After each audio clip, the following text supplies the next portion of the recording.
Hello, gracious ones. Welcome back to my YouTube channel. Thank you for always coming back. For the returning subscribers, you guys know what you are, right? The best. Okay. For those who are coming to this channel for the first time, you're welcome. I'm doing a kind of series on studying the UK, and I did something earlier on what you should do if you want to really move in the next 4 or 5 months, how possible it is. And then from that, people were asking a lot of questions about schools who take mid-year, who have the mid-year intakes option. I did something on that. The next phase is now you know the schools. Now you have an idea that you can actually do this within 4 or 5 months. How do I apply? If you are that person asking that question, stay tuned.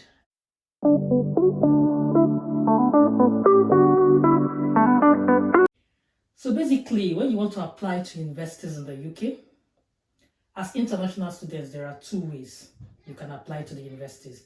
One is directly to the university, or you can decide to do what? Apply through what we call UCAS.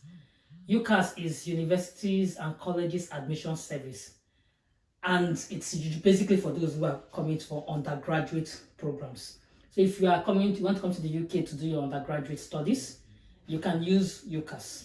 Put in just one application, and UCAS does the rest of the work for you. So what they technically will do is send your application to different schools. So for the course you want, so you can even apply for 5 different courses in the same school, or 5 different courses in different schools, or 5 same courses in different schools. But you have the option of 5 different applications. For undergraduates, I advise you go through this mess. It's not free. You need to pay £20 if you want just one course, and then you have the option of having as much as 5 courses, which is a better option, because if you're going to go for 5 courses, you have to pay £25. So £20 for one course, £25 for 5 courses. So of course, just wait, which one is better? Of course, the one with 5 courses. So you pay for the services, but they do all the work for you once you've done the application on the UCAS website. As postgraduate students, you are supposed to apply directly to the university. And when you do this, you can apply. So for postgraduate students, don't say, since UCAS is 5, let me do 5. You can apply to as many schools as possible. Okay, so I would advise, even if you can apply to 10 schools, fine. Sometimes you might decide, okay, I'm okay with one school. Like in my case, I did a lot of research on many schools that I applied to one school. But there's a risk to it. What if the one school you apply to doesn't take? Do you get it?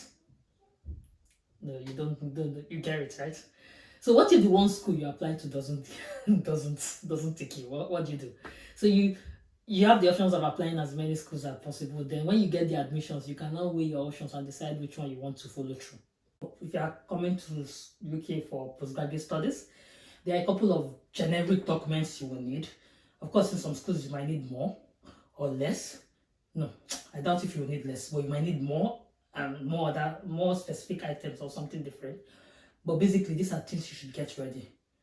Before you know it, it's September. If you say September you want to come, even if it's January, the time flies. So this is the right time to start preparing. If you want to come in May, you should not start preparing now. This is the time. By now, you should be rounding off your application process, like I said earlier in the last 2 videos. So I'm doing like a series on the studying the UK series, and so this for me is the next big step, how to apply. I'm going to call out like the eight basic documents you will need. You will need your BSc certificate, or your master's degree. If you have, sometimes what they ask for you is not just your BSc, they just ask for your highest qualification. So for some people it might be masters, okay? For some people it might be their BSc. So whichever is the highest, you just go for it. And that means you will need a transcript for that result. So you need to start prepping for transcript. If you are in Nigeria, I don't know about other countries, but you know that some schools, for you to get your transcript from some schools, your eyes will see Pepe. I say you see, if Nigerians say you see Mwe, as in you will suffer. So, and it can take like forever. So you can start applying now so that you have it ready before you need it. Another thing you need to get ready is your, so I've mentioned your certificate or statement of result actually. Any of the two, if you just graduated, imagine you just finished a master's program and you're going for your PhD, you're going for another master's, and your master's degree certificate is not ready. Your statement of result and your transcript would do the job. Okay. You have your BSc certificate or statement of result, you need your transcript, you need a proof that you can speak English language very well. So if you are coming from Nigeria, you're covered your WAEC or NECO certificate with C6 and above in English language. So if your WAEC and NECO does not have, you do not have up to C6, you had D7 or D8 or F9 in English, it will not work. Could work. So if you want, what will work is a WAEC or NECO result where you did very well in English. So anything above C6, it goes. Okay. So that's a plus actually. It means you don't need to go through the IELTS exams. For some schools you still have to, and for some courses you still have to. And that's why I said these are the basics. So you need to check this particular school you're going for, check their requirements and reconfirm from them. But for most schools in the UK, your WAEC and your NECO result will pass. With a pass in English language. With a pass in English language, so that you won't tell me I have WAEC and NECO. Hey, meanwhile it's F9 that is your WAEC. So if you have F9, it means you don't understand the language in the UK. Queen's English.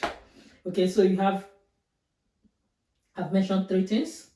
The fourth one is your personal statement. The personal statement is a document whereby you need to explain why you want to do the course you're doing and why you chose the school, your previous experiences, and the rest. You could just check up how to write a personal statement online. And if it's something you want more information on, I could do another video on that. But you just tell me what you want in the comment section. I'm here to serve you. I'm here to help you. I want to see everyone do well. So if this is what you want to do, I want to help you. So the personal statement is the fourth document. You need to get your reference letter. Some schools ask for 1, some ask for 2. Sometimes you could ask that your referees should be your academic referees, and sometimes it could just be your previous employers. So just confirm if it's not specific or specified that's what your referee should be. I think if you're someone who's got many years of experience, you could just use someone from your current workplace or your immediate past workplace. You get my point? But if they specify academic, then you need to get someone in the academic field to do that. So some will ask for 1, some will ask for 2. So you just check it out. Start then your CV, your resume. Okay? Then your international passport. I don't know, it sounds funny, but I need to mention it because how do you want to come to the UK without international passport? So very key. Your international passport should be ready, and of course should not be expiring in the next 6 months or 6 months to the time you want to come to the UK. And then you need copies of your previous UK visas if you have any. If you've ever been refused, you need all those details. So these are the 8 points. I'm just going to recap.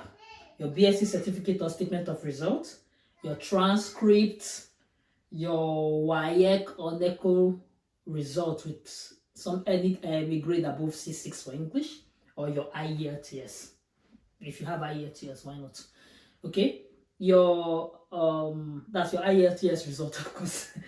Your personal statement, okay, that's 4. 5, reference letter, 1 or 2 depending on the school, but these are the things you should bear in mind. You need a CV. So if you don't have your CV updated, update your CV, make it well, make it look good, Then your international passport, not an expired international passport, a valid international passport. And then if you have previous UK visas that have expired or you were rejected, you just need to document all this if you have. I think that's it, the documents you need. So that's, for me, That's the basic thing you need to apply. Then, of course, when you're ready to apply, you go to the website. So imagine if you have all those things ready, when you're ready to apply, all you need to do is go to the school website and you just be uploading. You just be dropping, boom, boom, and we go. I think with this few points of mine, I think I have helped in a way to simplify your application process. Do well to let me know if you need more help. You can drop comments in the comment section. I keep saying that, so I think I should address this before I end the video. So I keep saying people should drop comments in the comment section. I don't know if you don't know where it is or you don't just want to drop. But the beautiful thing about dropping your comments in the comment section is that the question you're asking, somebody else might have that same question to ask. But because you have asked and I have answered, it becomes clearer to more than one person. So you're not just the only one gaining, somebody else is gaining. And everybody is happy. Because that means that second person that will come to my DM to ask me that second question will not come to my DM. So I'll have more time for myself, my studies, and for you people, so that I can create more contents. I want to help everybody, but I don't have the time to answer all these questions. And sometimes the questions are repetitive. They are repetitive. You're not just helping my channel by putting comments in the comment section. You're also helping anybody else who needs the same answer to the same question you've asked. You get it? Anyway, that's it for now. Do have yourself a gracious month of February. And I say happy new month to you all. All the best. And may February favor us all. Can I get an amen? Take care of yourselves and